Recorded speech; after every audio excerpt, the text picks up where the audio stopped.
নবীর একটা আদর্শের কারণে জান্নাতে যাবে। সিরত মানি আদর্শ। আর এটা আমরা কদমে কদমে মুহতাজ।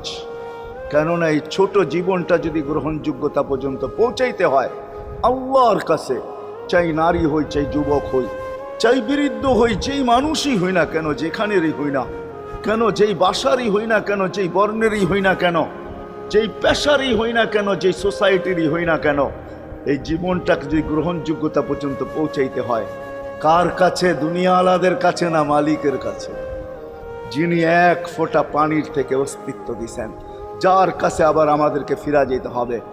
পালানের কোনো সুযোগ নাই। এই জন্যই কোরআন আমাদেরকে বোঝায় আইনাল মাফার। আল্লাহ বলতেছে কোথায় ভাগবে তুমি, বলো কোথায় ভাগবে? কবির কথাই সত্য, যদিও নাকি পালাও তুমি আকাশেতে লাগিয়ে সিঁড়ি, সিঁড়ি লাগাও যদি